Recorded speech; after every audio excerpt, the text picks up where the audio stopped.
Welcome to English Research. Brace yourselves, you're about to dive into a journey filled with discovery, wonder, and unforgettable moments. The adventure starts now. In the Golden Hills of Southern California, a dusty, quiet area called Hollywood became the unlikely birthplace of an empire of dreams. It was the early 1900s, and cinema was still a baby. Films were silent. There was no color, no sound, only flickering black and white frames that captured the world's imagination. Thomas Edison had invented the motion picture camera, but his strict patent laws drove filmmakers to the West, where enforcement was weaker. In 1911, the first studio, Nestor Motion Picture Company, opened in Hollywood. It was followed quickly by others like Paramount, Universal, and Warner Brothers. Imagine a young director named D.W. Griffith pacing the floor of a makeshift studio in 1915, preparing for the birth of a nation. Though the film was deeply racist and controversial, it revolutionized filmmaking with epic storytelling and advanced editing techniques. A powerful, dangerous beginning. By the 1920s, Hollywood was booming. The world began to look west, not for gold, but for movies. The Great Depression wrecked the American economy, but Hollywood thrived. Because people needed escape. They needed hope. The studio system was born. Think of it like kingdoms. MGM, Paramount, 20th Century Fox, and others were empires with actors under contract like soldiers. Clark Gable, Katharine Hepburn, Humphrey Bogart, Judy Garland. Directors like Frank Capra and Alfred Hitchcock became icons. In 1939, two films changed everything: Gone with the Wind and The Wizard of Oz. Color had arrived. Hollywood was now Technicolor magic. World War II saw Hollywood play a new role: propaganda. Films rallied America's spirit. Soldiers watched movies at war. Women saw strong heroines in film while working in factories.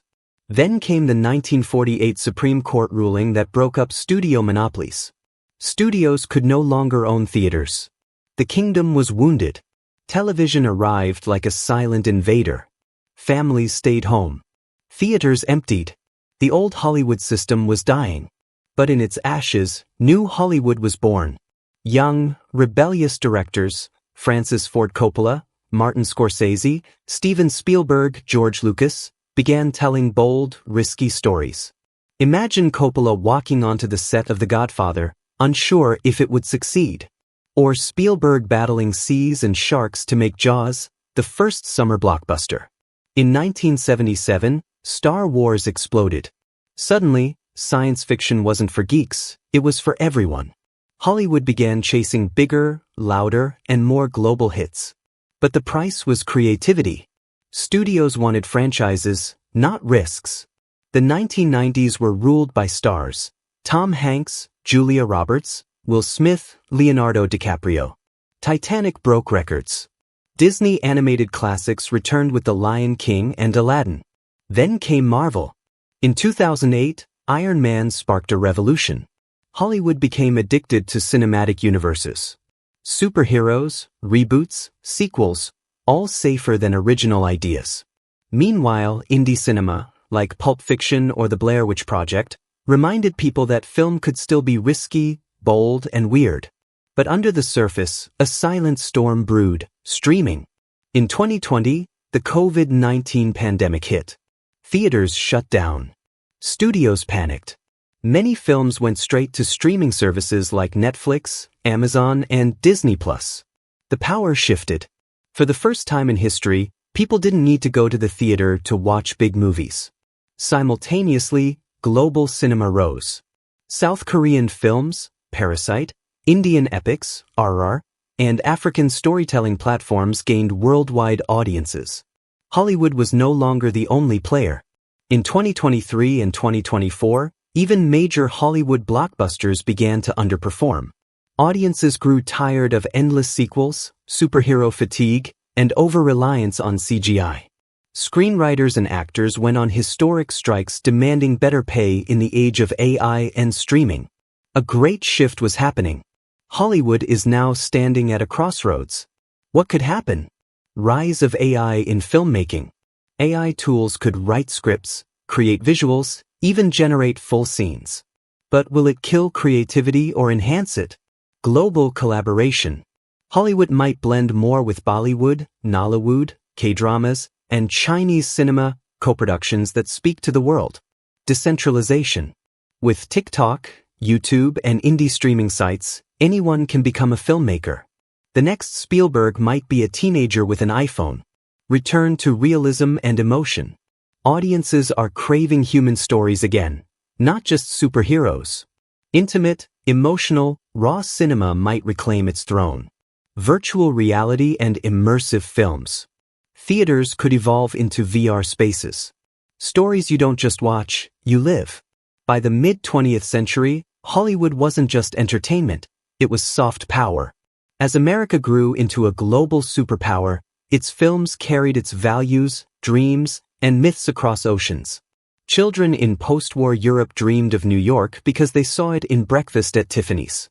In remote villages in Asia, kids watched Rocky and believed that anyone, no matter how poor or overlooked, could rise if they fought hard enough. Hollywood taught the world about freedom, romance, adventure, and justice, even when America didn't live up to those ideals at home. But this global influence also meant responsibility and often misrepresentation. While America soared on screen, it silenced or stereotyped many voices off-screen. Behind the glamour, Hollywood hid painful truths. The casting couch culture, long whispered about, exploded publicly with the #MeToo movement in 2017. Powerful producers like Harvey Weinstein were exposed, and the industry was forced into a moral reckoning. For decades, people of color were marginalized or misrepresented. Asian roles went to white actors. Black actors were boxed into servant roles. Hispanic, Native American, and Middle Eastern characters were often reduced to villains. LGBTQ+ stories were either erased or demonized, until indie films and brave directors fought for visibility. Imagine a young aspiring black actress in 1950s Los Angeles, turned away again and again, told she could play a maid but never a queen. Now, imagine her granddaughter watching Viola Davis win an Oscar and saying, "Maybe I can too." Hollywood has long been a paradox, the machine of dreams and sometimes a factory of pain. Hollywood built more than films. It built icons. It created a shared language. From Casablanca to Jurassic Park, from Marilyn Monroe to Chadwick Boseman, its influence shaped generations. It inspired film schools in Paris, Cairo, Seoul, and Mumbai. It taught filmmakers how to tell stories, how to use music, color, silence, and suspense. It birthed visual grammar. Even critics of America often admitted, but Hollywood, they know how to tell a story. In its golden age, it wasn't just America's cinema, it was the world's cinema. Now, in 2025, Hollywood is no longer the center of gravity. But maybe that's a good thing. A filmmaker in Kenya, shooting a powerful coming-of-age story on a smartphone. A girl in South Korea composing her first sci-fi short, inspired by anime, Marvel, and Bong Joon-ho. A director in Brazil, weaving magic realism into modern urban life, reaching millions through global streaming platforms. Hollywood may have fallen from its pedestal, but the idea it carried, that stories can change hearts, that cinema can unite strangers, is alive and thriving in a billion new hands. In the post-2025 world, cinema is no longer shaped just by artists, it's shaped by algorithms. Streaming platforms now track every pause, rewind, and skip. They feed this data to studios who make films not from inspiration, but from pattern recognition. Romantic scenes last exactly as long as attention spans. Climaxes come before viewers get bored. Tropes are chosen because the data says they work. And then, there's AI filmmaking. An unknown coder in Eastern Europe creates a tool that can write a film script in seconds. Soon after, AI-generated actors begin appearing in ads and short films. Audiences don't even notice or care. But some do. A war brews between authenticity and automation. Directors like Christopher Nolan and Greta Gerwig speak out, reminding the world, cinema is not just content, it's craft. At the same time, young creators embrace AI as a tool. They say, it's not the brush, it's how you use it. This is the new frontier. Not just what movies are made, but how and why. Once, to make a film you needed millions. Now, you just need a phone and a story. A girl named Lena in Lagos shoots a 5-minute silent love story on her rooftop. It goes viral globally. Film festivals call. Hollywood doesn't understand her, but the world does. A boy in Manila edits short comedies in his bedroom using AI-generated voices. He gains 20 million followers. A Netflix deal follows. The creator generation has arrived. Storytellers who grew up on TikTok, Instagram, and YouTube. They break rules. They mix genres. They care more about authenticity than budgets. Old studios call it chaos. The future calls it revolution. In 2030, the top-grossing film is not from Hollywood, but from Nigeria's Nollywood. A mystical epic blending folklore, feminism, and cyberpunk themes. In 2032, a small Chilean film wins global hearts by showing the last days of a grandmother who teaches her granddaughter poetry in a digital world. In 2035, a young woman in Syria releases a raw, haunting film made from real-life war footage. It becomes a rallying cry for peace. Hollywood watches. Some adapt.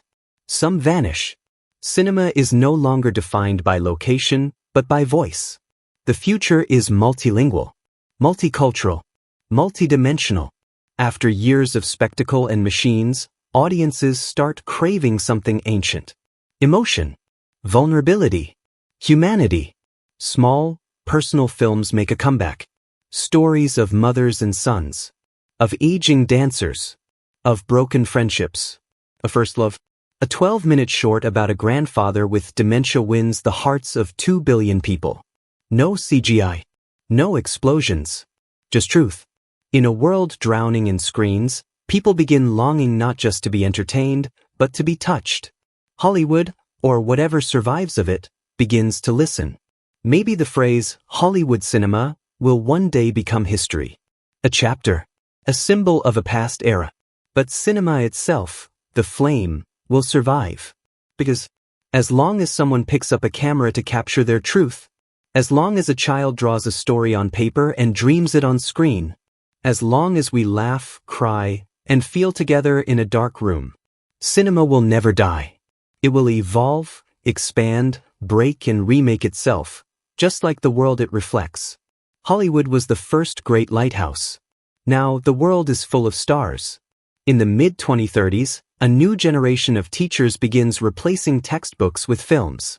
In classrooms across India, Nigeria, Germany, and rural America, students watch Schindler's List to understand the Holocaust. They study 12 Angry Men to learn about justice. They analyze WALL-E to discuss environmental collapse.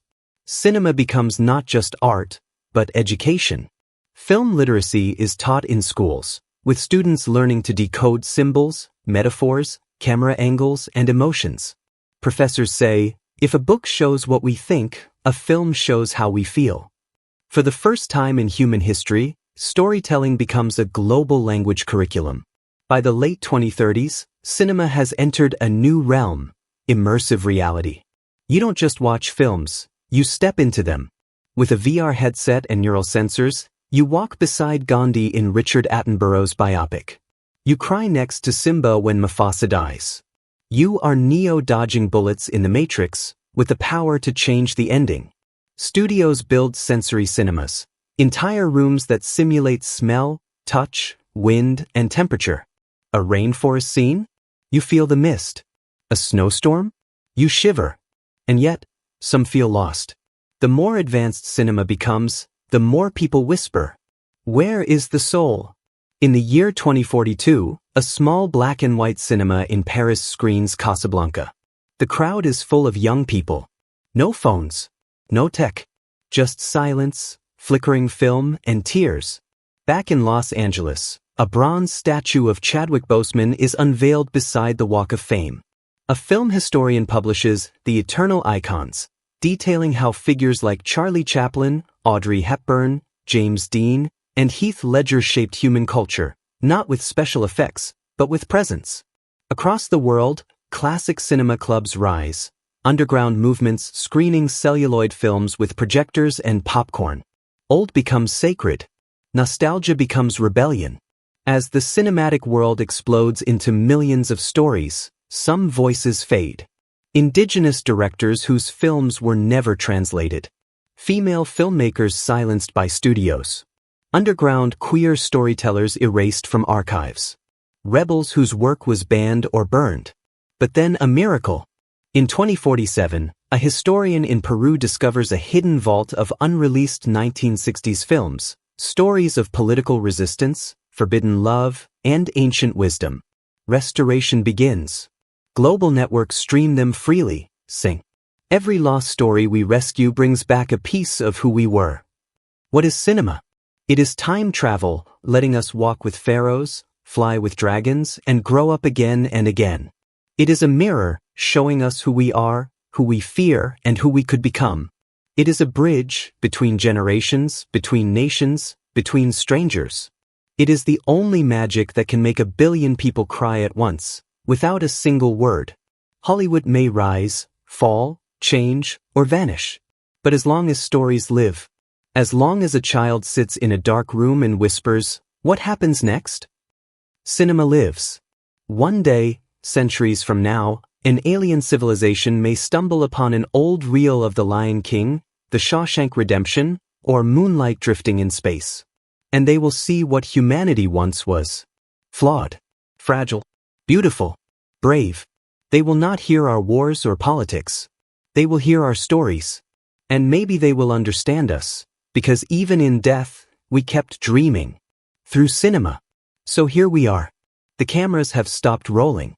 The red carpets have faded under dust. The golden age of Hollywood, that towering kingdom of light and shadow, has whispered its last lines into the wind. But look closer. In the quiet streets of a Nigerian village, a teenager is filming her grandfather's laughter. In a cold apartment in Berlin, a student is writing a sci-fi tale about memory and machines. In a dusty box in an attic in Tokyo, an old man finds the ticket stub from his first date, watching Roman Holiday, decades ago. And somewhere deep in your heart, a scene plays. One you'll never forget. A line, a look, a piece of music. Something that made you feel seen. Something that made you believe. That is cinema. Not just what Hollywood created, but what it unlocked in all of us. Stories will outlive the studios. Characters will walk long after the cameras die. And dreams will keep flickering long after the lights go out. So, as the final reel spins and the screen fades to black, let us rise from our seats, not in mourning, but in gratitude. Not saying goodbye to cinema, but thank you for teaching us how to feel, for showing us who we are, for reminding us that no matter how broken the world becomes, there will always be another story to tell, the end and the beginning. If you enjoy the video, please like, subscribe and share.